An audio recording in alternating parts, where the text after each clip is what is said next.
Good vibes, lovely people. After our ATV adventure dito sa Boracay, ay next day naman. At ang pagbati sa aming wedding anniversary ng bagong mga kaibigan. Happy 18th anniversary, Kakinomasan! Say hi! Welcome to Boracay! Yes, thank you so much! Yes! Yeah!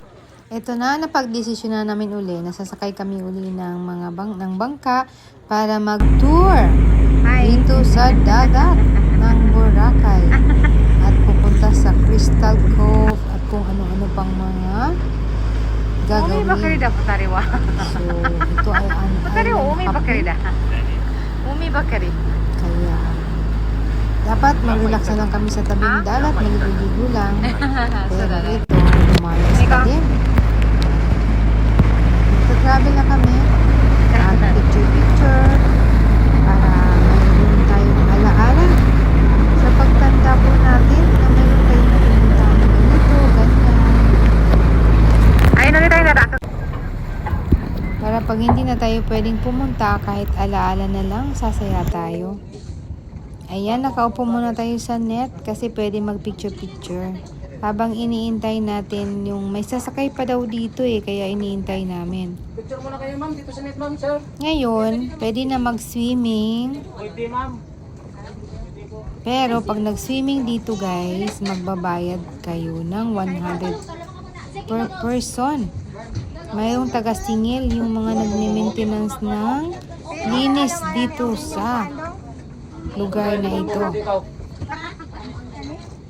Pero medyo mag-move kami siyata. Di ko lang alam kung pwede dito. Yung swimming. Kasi may nagsiswimming na. May mga bumaba na din. Yan. Pesto-pesto lang muna tayo. Nai-enjoy ang kainitan sa dagat.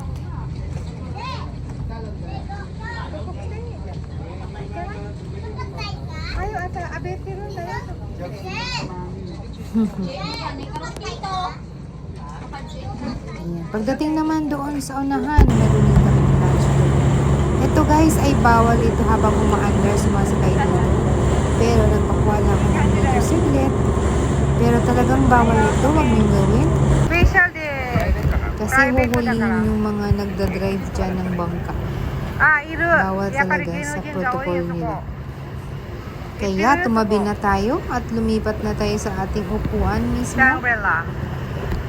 At tuloy-tuloy na ang travel uli. Ayan. Diyan banda.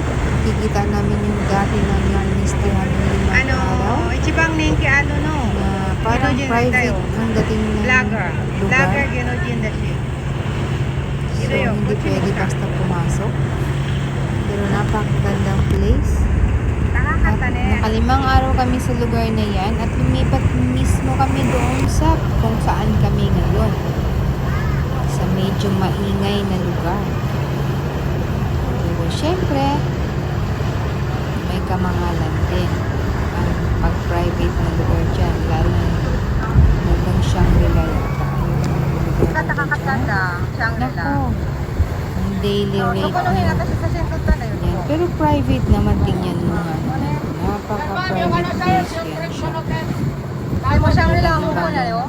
Makapasok dyan, kundi yung mga client lang ng hotel. So napakaganda niya guys. Kiroy no. Nag-i-enjoy. Naranasan din namin yan. So, tingin namin doon talaga sa taong lugar, maingay. Okay lang naman. Pagdating naman sa room, hindi naman dahil maririnig ang ingay. So, nakakapagpahinga ng maayos. Ayun, may private pa yan sila na barko papuntang airport o papuntang malapit sa airport. Adventure ka na ikaramari. Kaya maganda. May sarili sila Ayun. Diyan mismo ako. Diyan mismo ako nakapag-swimming last time. Maganda niya. I-enjoy at ito na sa Poca Beach. Ito na yung mga bagong friendship natin. Tulinitin natin yung kanilang pagbati sa ating 18th anniversary wedding namin ng asawa ko. Today mismo, January 3. Kaya, ayan sila. Na-vlog ko na din sila. Kaibigan diri sa Yan, Japan, dito yan. sa Boracay. Sa Boracay. Gagawa sila ng mga pearl, oo. Yan, gumagawa sila ng kwintas na Perlas pearl. na Ganito sila pag Pangtinda nagawa. Original pearls. Na ilang Masakit panginabuhi nga lang diri. daw to sa kamay. Diba?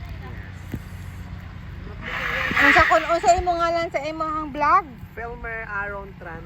Kinsa ba yung pinili ko? Filmer. Pinili. Unsa man sa Facebook? Oh, sa Facebook.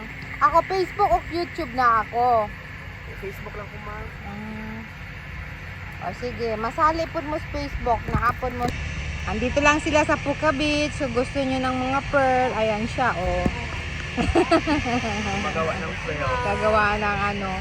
Paano ba kayo nakakakuha ng mga pearlas na ganyan? May mga kumukuha din, ma'am. May mga divers, ma'am. Tapos kami na gumagawa. Ganon. Medyo mahal lang yung pearl. Oo. Pero magaganda naman, this lifetime use Ay, mo sama naman. na, kamo na nagbutas, ana. Hindi man yung butas naman pag Binala sa inyo. Opo.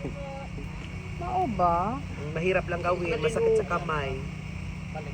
Oo. Ganda nito pag may mga party-party. Kuridi, tapos ko tiro dati. Di inyo paano yung panglock? Paano nyo ginawa? Yan o, may lock yan siya, ma'am. Oh. Wow, gitahin ninyo. Nya, Para mas matibay. binibilang nyo kung ilan. Wala, inaano lang. Kung gaano kahaba. Estimated mo lang Estimated. siya. Yan o, sakto na. Po yung, 18 inches. okay. Necklace and bracelets. Ganda siya pang regalo o pang suot mo pang party. Pwede. Yes. Tapos ganyan lang yung inyong lock. Ganyan yung lock. Yes, matibay, ma'am. Bestseller namin to, ma'am, yung pearl. Palagi na uupos. Minsan out of stock. Doon banda, mas daghan dito. Mas mahal. Mas mahal Kasi dito. pag nasa pwesto, mas mahal kasi nagbabayad ka ng rent. Hindi yung mga umiikot doon, mas maraming tao doon eh. Oo. Hanggang dito lang association namin, ma'am. Hindi kayo bawal kayo doon. Pwede kami pumunta doon pag mag-order yung guest. Magdi-deliver kami pag walang cash na dala. Okay. Tapos na. Wow, Yan dapat na yung ilalak mo na finished lang. product. Oo. Galing Perfect. naman. Diba? Perfect! Tapos na. Wow! Bilhin mo na siya. Hindi na muna, kay daghan ako gana. Yes. Thank you so much, ma'am. Salamat sa imong regalo na ako. Okay, happy anniversary. Thank you so much. Yan, travel na ulit. At sa bawat travel natin ay may mga tao tayong masasalubong, magiging kakonect na natin sa ating buhay, ganyan. Meron din mga tao. Pagbalik natin ay matatagpuan mo pa rin din sila uli. May mga ganito. So, very adventurous ang mga mundo. At tingnan nyo naman ito, guys. Nagtitinda si Kuya ng buko sa gitna ng dagat. Sabi ng asawa ko, hindi siya nalulunod. Hindi siya natatakot. Naloka ako. O kasi punong-puno nga naman yung bangka niya. Tapos hindi siya pinapasok ng tubig. Ang galing naman nun.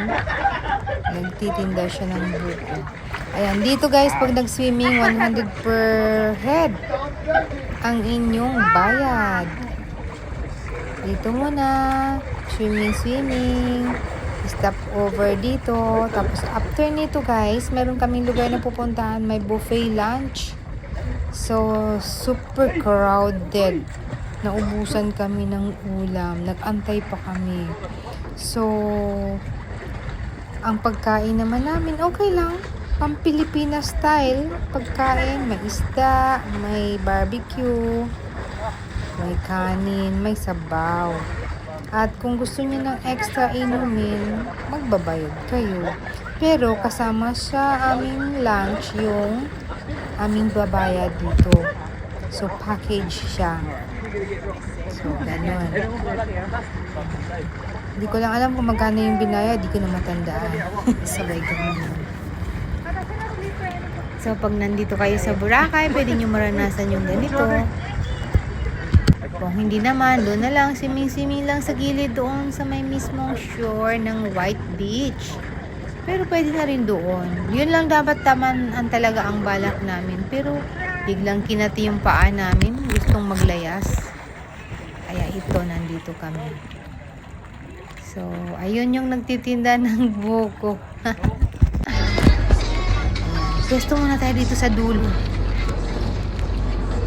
Para kunyari, arugoy, para kung sulo. Ayan. So, ito yung naranasan namin sa adventure for today. Ayan, travel ulit kami. Ayan, aeroplano. Malapit na pala ito sa airport. Malapit na pala. So, dito na naman kami sa Crystal Cove. Ayan, may mga yungib dito guys. May mga pwedeng pasukan pero magbabayad kayo ng entrance dito. So, ito na, papasok na kami. Ito yung mga natural nating mga nakikita dito na ginawa nilang park ang dating. Chikay kara. No entry dati mo ko. Ayan. Noong una, kala ko magbo-walking lang na ganito. Pero pagdating doon sa dulo, mayroon pala kayang pupuntahan na Breathtaking views dati dito. parang yungib or what, ano ba yan? Maganda siya. Bababa kayo sa ilalim. Tapos doon din pwedeng maligo. One majestic view. Talagang adventure din siya. Yan, tuloy-tuloy tayo. Maganda rin naman kasi dito. May maintenance naman sila. Kaya medyo malinis at refreshing ang lugar. Kung hindi nga lang, for 1 hour lang kami dito. May oras kasi para bumalik na uli sa bangka. Para mag-lunch. Hindi pa pala, after pa pala dito ang lunch. Till next video guys, nakarugtong nito. Thanks for watching. See you guys. Love you all. Bye-bye. Ingat tayong lahat. Happy New Year to everyone. Bye guys. Ano ko, yung gamit eh.